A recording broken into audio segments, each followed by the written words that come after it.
नमस्कार दोस्तों, मैं हूं निशा आज आप लोग के साथ एक नए वीडियो में। और आज हम लोग बात करेंगे निर्वाचन आयोग के बारे में। जी हाँ दोस्तों, अभी अभी चुनाव का दौर भी चल रहा है। हम लोग देख रहे हैं कि हर जगह चुनाव हो रहे हैं। तो बहुत सारे बच्चों के मन में ये क्वेश्चन होता है कि ये चुनाव करवाता कौन है, क्योंकि इतना विशाल क्षेत्र में इतनी जगहों पे हर जगह बारी बारी से चुनाव करवाना, इसके पीछे किसकी जिम्मेदारी होती है, कौन होता है जो इतनी बड़ी जिम्मेदारी को पूरा करता है, आखिर किसका हाथ है जो कि पूरे इतने विशाल क्षेत्र में शांतिपूर्ण तरीके से निष्पक्ष रूप से चुनाव संपन्न करवाता है। तो चलिए आज हम देखते हैं, बात करते हैं इलेक्शन कमीशन के बारे में, निर्वाचन आयोग के बारे में। नाम तो हम लोग सुने ही होते हैं, लेकिन इसके बारे में हम लोग डिटेल में जानकारी लेंगे कि ये है क्या। पहले हम लोग निर्वाचन आयोग को डिफाइन कर लेते हैं। ये कोई एक व्यक्ति नहीं है, ये एक संगठन है, एक संस्था है जिसका संगठन किया गया है पूरे भारत में, पूरे संपूर्ण भारत में स्वतंत्र, निष्पक्ष व शांतिपूर्ण तरीके से चुनाव को संपन्न कराने के उद्देश्य से इसका संगठन किया गया है। किसके द्वारा किया गया है? तो संविधान के द्वारा किया गया है। ठीक है, अब देखिए इसके बारे में जितने भी उपबंध लिखित हैं कि निर्वाचन आयोग की क्या क्या शक्तियां हैं, ये कौन सा स्टेप लेगा, क्या करेगा, ये सब संविधान की अनुच्छेद 324 में लिखित है। अभी मैं आपको थोड़ा सा और डिटेल में बता दूं कि निर्वाचन आयोग क्या है। जैसा कि हम लोग जानते हैं, निर्वाचन आयोग, इलेक्शन कमीशन एक स्वतंत्र व स्थायी निकाय है। स्वतंत्र व स्थायी निकाय। अब स्वतंत्र व स्थायी का क्या मतलब है? देखिए, स्वतंत्र का मतलब ये इंडिपेंडेंट, इसका मतलब कि इस पे किसी की मनमानी नहीं चलती है। कोई भी नेता या फिर कोई भी पावरफुल व्यक्ति इस पे अपनी मर्जी नहीं चला सकता है। अब निर्वाचन आयोग किसी नेता के अंडर काम नहीं करेगी, किसी लीडर के अंडर काम नहीं करेगी। ये वही करेंगे, सॉरी, निर्वाचन आयोग वही करेगा जो कि संविधान में लिखित है। तो ये स्वतंत्र है, ये स्वतंत्र रूप से अपने कार्य को करने के लिए क्या इंडिपेंडेंट है। नेक्स्ट, ये स्थायी निकाय है। स्थायी का मतलब ये कि ऐसा नहीं है कि इस साल हमारे लिए काम किया और अगले 5वें साल ये निकल लिया, दूसरा फिर कोई और संगठन आया जो चुनाव को करवाया, ऐसा कुछ नहीं है। निर्वाचन आयोग ही हम लोग देखते हैं कि हर बार अपनी भूमिका निभाता है चुनाव में। ऑलवेज हम लोग देखते हैं कि आचार संहिता लागू हो गया, ये हुआ चुनाव के दौरान, तो ये सब काम निर्वाचन आयोग का ही होता है और ये संस्था बहुत ही समय से चलती आ रही है। तो ये क्या है? स्थायी निकाय है। ऐसा नहीं है कि आज हमारे लिए काम करेगी और कल नहीं करेगी। तो ये ऐसा हम कह सकते हैं कि निर्वाचन आयोग एक स्वतंत्र व स्थायी निकाय है। इतना क्लियर हुआ? नेक्स्ट देखिए, इसके बारे में जितने भी चर्चे किए गए हैं संविधान के अनुच्छेद 324 में किए गए हैं। क्या क्या भाई? देखिए, राष्ट्रपति, ध्यान से देखिएगा, राष्ट्रपति, उपराष्ट्रपति, संसद, विधानसभा, इन सभी पदों के लिए, इन सभी पदों की चुनाव की जिम्मेदारी संपूर्ण रूप से, निष्पक्ष रूप से, शांतिपूर्ण रूप से चुनाव कराने की जिम्मेदारी जो होती है किसकी होती है भाई? निर्वाचन आयोग की होती है। इसकी पूरी जिम्मेदारी कौन लेता है? तो निर्वाचन आयोग लेता है। अब इस निर्वाचन आयोग कितने लोगों से मतलब मिलकर बना होता है? इसमें कितने लोग होते हैं जो काम करते हैं? निर्वाचन आयोग मुख्य निर्वाचन आयुक्त तथा अन्य आयुक्तों से मिलकर बना होता है। थोड़ा सा पीछे चलेंगे हम लोग, देखिए निर्वाचन आयोग किससे मिलकर बना है? निर्वाचन आयोग मुख्य निर्वाचन आयुक्त और अन्य आयुक्तों से मिलकर बना है। और इनकी नियुक्ति कौन करता है? इनकी नियुक्ति हम जनता द्वारा नहीं होता है, इनकी नियुक्ति डायरेक्ट कौन करता है? राष्ट्रपति करते हैं। अब यहाँ पे हम लिख देते हैं मुख्य निर्वाचन आयुक्त, मुख्य निर्वाचन आयुक्त तथा अन्य आयुक्त। इनकी नियुक्ति आप लोग शॉर्ट नोट्स भी बना सकते हैं आसानी से। इनकी नियुक्ति कौन करता है भाई? इनको नियुक्त करते हैं हमारे राष्ट्रपति महोदय। और हाँ, एक चीज और सबसे इंपॉर्टेंट है, हम लोगों ने क्या देखा कि राष्ट्रपति, उपराष्ट्रपति, संसद, विधानसभा, इन सभी के चुनावों को ही सिर्फ कौन कराने की जिम्मेदारी लेता है? निर्वाचन आयोग।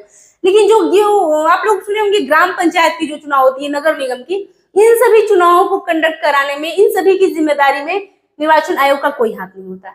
ये सब राज्य स्तर पर देखा जाता है, इसके लिए अलग से संस्था है राज्य स्तर पे। तो इसमें निर्वाचन आयोग का कोई भूमिका नहीं होता है, मतलब कि ग्राम पंचायत और निगम स्तर के चुनाव में निर्वाचन आयोग की कोई भूमिका नहीं होती है। तो इतना हम लोगों ने जान लिया ना कि निर्वाचन आयोग का निर्माण कैसे है भाई। इसमें कौन कौन है? तो मुख्य निर्वाचन आयुक्त और अन्य आयुक्त। देखिए थोड़ा सा पीछे चलते हैं। और सेकंड क्या है इनकी नियुक्ति राष्ट्रपति द्वारा की जाती है, मतलब कि ये संविधान में तय है कि इनकी जो नियुक्ति जब भी की जाएगी राष्ट्रपति द्वारा ही की जाएगी और ऐसा ही होता है। नेक्स्ट, निर्वाचन आयुक्त व प्रादेशिक आयुक्तों की पदावधि राष्ट्रपति तय करेंगे। अब ये प्रादेशिक आयुक्त क्या है? देखिए, निर्वाचन आयोगों के सिफारिश पर, निर्वाचन आयोगों के काम को कम करने के लिए निर्वाचन आयोगों की सिफारिश पर राष्ट्रपति द्वारा कुछ प्रादेशिक आयुक्तों की नियुक्ति की जाती है, जिससे कि क्या हो, निर्वाचन आयोगों की काम को थोड़ा सा, काम के भार को कम कर दिया जाए। तो ये किसके सिफारिश पे होता है भाई? तो निर्वाचन आयोग आग्रह करते हैं राष्ट्रपति से, तब राष्ट्रपति द्वारा प्रादेशिक आयुक्तों की नियुक्ति की जाती है। और ये कितने साल तक काम करेंगे? कौन? मुख्य निर्वाचन आयुक्त, अन्य आयुक्त जो है, प्रादेशिक आयुक्त है, ये सब कितने समय तक काम करेंगे, मतलब कितने समय तक अपने पद पर बने रहेंगे? तो इनकी पदावधि भी तय करते हैं राष्ट्रपति महोदय। जैसा कि मैं बता दूं, इनकी पदावधि 6 वर्ष और 65 साल तक, मतलब ये कि अगर कोई व्यक्ति 35 साल का है तो 6 साल तक वो अपनी पद पर बना रहेगा, 6 साल बाद वो हट जाएगा। नेक्स्ट, अगर कोई व्यक्ति 63 साल का है और जैसे वो 65 होगा उसको हटना पड़ेगा, क्योंकि इसमें 2 हमारे पास लिमिटेशन है, तो ये दोनों बॉन्ड हमें फॉलो करने रहते हैं जो पहले हो जाए। चलिए आगे थोड़ा सा देखते हैं। हाँ, अनुच्छेद 324 के अनुसार चुनाव आयोग को स्वतंत्र और निष्पक्ष कार्य करने के लिए कुछ निम्न उपबंध हैं संविधान में, कि चुनाव आयोग स्वतंत्र व निष्पक्ष रूप से काम करे, इसके लिए कुछ संविधान में क्या गया है, कुछ उपबंध लिखे गए हैं। पहला, मुख्य निर्वाचन आयुक्तों को अपनी निर्धारित पदावधि में काम करने की सुरक्षा है, मतलब कि अगर उनकी पद का समय फिक्स्ड है कि आप इतना साल तक है तो इतना साल तक वो आप स्वतंत्र रूप से काम करेंगे, उस पर किसी का कोई प्रेशर नहीं बन सकता है, क्योंकि ये संविधान पे लिखित है। नेक्स्ट, मुख्य निर्वाचन आयुक्त को उसके पद से हटाने के लिए सारे विधि करने पड़ते हैं जो कि उच्चतम न्यायालय के न्यायाधीश को हटाने के लिए करने पड़ते हैं। बहुत लोचा होता है भाई, जितना दिक्कत, जितनी मतलब ये जितनी विधि अपनानी पड़ती है उच्चतम न्यायालय के न्यायाधीश को हटाने के लिए, जैसा कि सुप्रीम कोर्ट के न्यायाधीश को हटाने के लिए जितना कुछ करना पड़ता है, वो सारी प्रक्रिया करनी पड़ती है मुख्य निर्वाचन आयुक्त को हटाने के लिए। और एक बात मैं आप लोग को और बता दूं, मुख्य निर्वाचन आयुक्त की नियुक्ति के पश्चात उसके लिए गैर लाभकारी परिवर्तन नहीं किए जाएंगे। मतलब कि होता है ना कि प्रधानमंत्री बनाने से पहले हम आपको कह रहे हैं कि आप प्रधानमंत्री बन जाएंगे तो आपके लिए बैंगलोर, ये गाड़ी, ये आने जाने की सुविधा, ये खाने पाने की सुविधा, ये घूमने की सुविधा, ये सारी सुविधाएं हैं। और जब आप बन गए तो हमने कहा कि नहीं नहीं नहीं, ये सारी चीजें आपके लिए नहीं है, ये हट गई, इसमें से ये आपका बंगला छीन गया, ये गाड़ी छीन गया, आप ऐसे रहेंगे। तो ये क्या हुआ कि हम उनकी पद को धारण करने के बाद उनकी जो लाभकारी स्थितियां हैं उनको छीन रहे हैं। तो ऐसा नहीं किया जा सकता। किसी भी व्यक्ति को, किसी भी आयुक्त की नियुक्ति के बाद उसके लिए जो लाभकारी चीजें हैं उसको हम परिवर्तित नहीं कर सकते हैं, मतलब कि गैर लाभकारी परिवर्तन उसके लिए हम नहीं कर सकते हैं। नेक्स्ट, संविधान में निर्वाचन आयोग की सदस्यों की पदावधि का उल्लेख नहीं किया गया है। संविधान में ये कमी है, मतलब हमने अभी भी आप लोगों को बताया कि राष्ट्रपति की पदावधि भी कौन तय करता है, निर्वाचन आयोग की पदावधि कौन तय करता है, राष्ट्रपति। संविधान में ऐसा कोई उपबंध नहीं लिखा गया है। एक चीज मैं आप लोग को बता देती हूँ, थोड़ा सा बैक चलती हूँ, सन 1989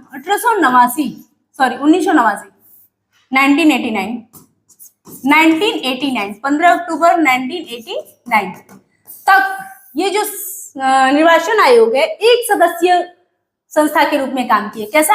एक सदस्यीय। अब इसका मतलब मैं आप लोगों को समझाती हूँ कि एक सदस्यीय क्या है।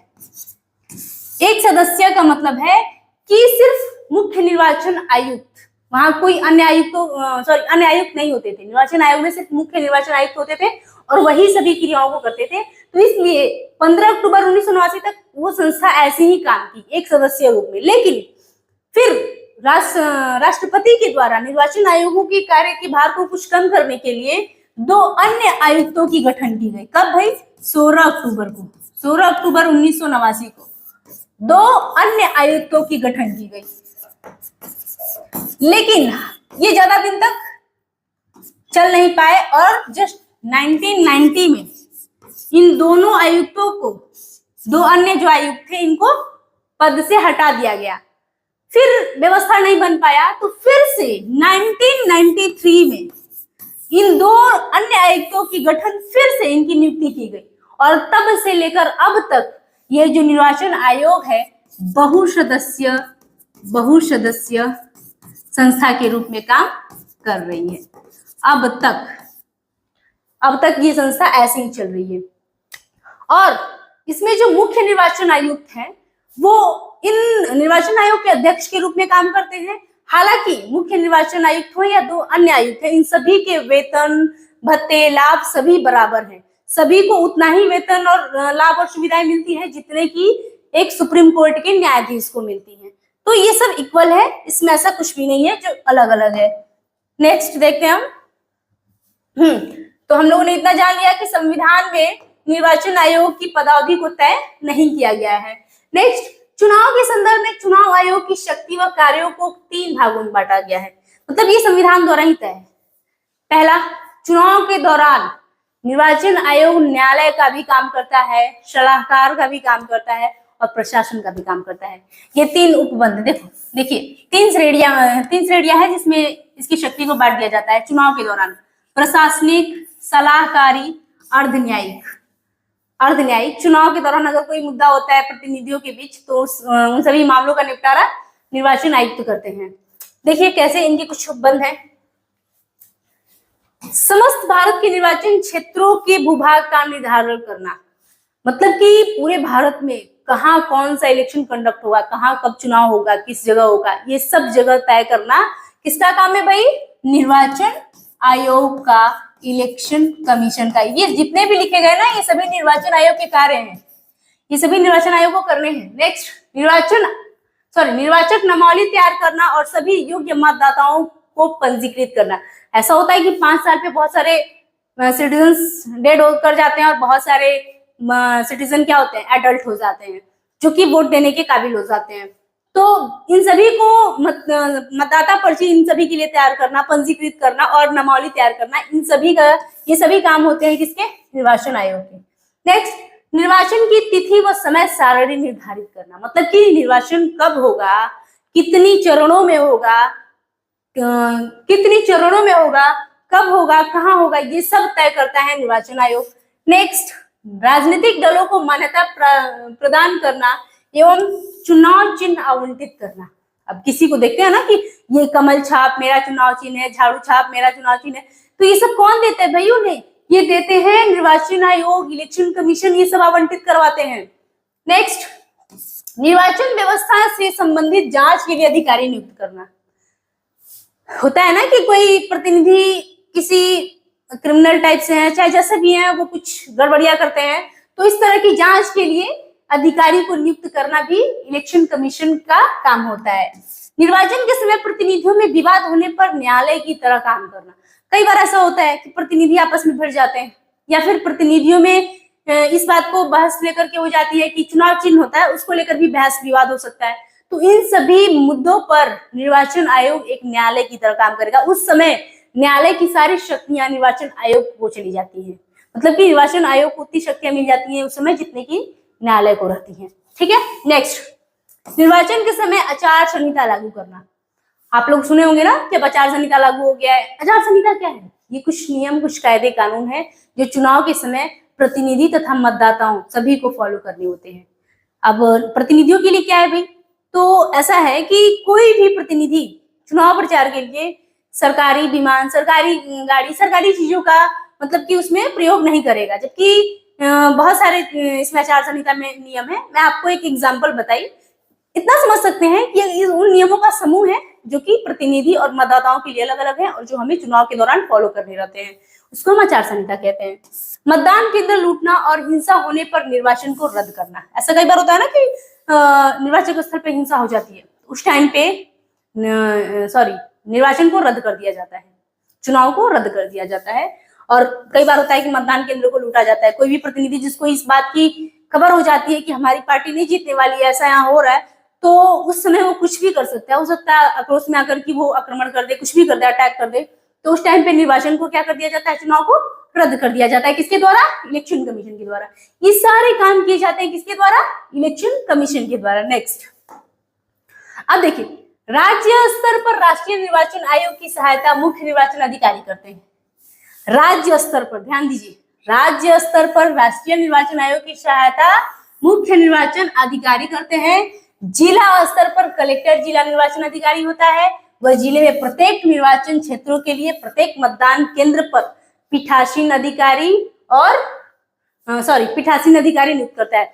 आप लोग देखे होंगे ना कि चुनाव के दौरान सभी गवर्नमेंट टीचरों को ड्यूटी पे लगा दिया जाता है, होता है प्रोजार्टिंग ऑफिसर की नाम सुने होंगे आप लोग। तो एक जिला में, अपने जिला के अंदर जो भी इलेक्शन कंडक्ट कराने होते हैं, तो उस टाइम पे डिस्ट्रिक्ट के अंदर जो भी इलेक्शन का टाइम होता है, उस टाइम पे वहां का ऑफिसर कौन होता है भाई? तो ये जिला निर्वाचक अधिकारी उस टाइम पे वहां का कलेक्टर हो जाता है। तो वहां का डीएम उस टाइम पे उस पोस्ट को संभालेंगे और वही पीठासीन अधिकारी भी नियुक्त करते हैं। मतलब कि जिस भी जगह पे अगर इलेक्शन कंडक्ट किए गए हैं, जैसे कि गांव में इलेक्शन कंडक्ट किए गए हैं, तो वहां पे कुछ टीचरों को नियुक्त किया जाता है, तो गवर्नमेंट टीचर होते हैं, तो उसमें से किसी एक को प्रोजाइडिंग ऑफिसर रखा जाता है और वहां पे जितने भी फोर्स रहते हैं, जितने भी उनके लिए कर्मचारी दिए रहते हैं काम करने के लिए, वो सभी प्रोजाइडिंग ऑफिसर के अंडर काम करेंगे। तो वो उन्हीं को कहते हैं पीठासीन अधिकारी। और ये सब कौन करते हैं भाई? तो जिला स्तर पर कलेक्टर करते हैं। तो हम लोगों ने इतनी सारी बातें जान ली निर्वाचन आयोग के बारे में। तो उम्मीद है कि सभी लोगों को चुनाव से रिलेटेड जानकारी मिल गई होगी कि चुनाव को कौन करवाता है। चुनाव के दौरान अगर कोई घपला होता है, कुछ भी होता है, तो उसको कौन हैंडल करता है? उसको कौन हैंडल करता है भाई? निर्वाचन आयोग। अगर कोई हिंसा होता है तो वहां पे न्यायालय का काम भी निर्वाचन आयोग करता है। आज के लिए इतना ही। अगर अच्छा लगे तो चैनल को लाइक कीजिए, सब्सक्राइब कीजिए, ताकि हम मोटिवेटेड रहें और आपके लिए वैल्यूएबल वीडियो अपलोड करते रहें, जिससे आपकी पढ़ाई में बहुत सुविधा हो। Thank you.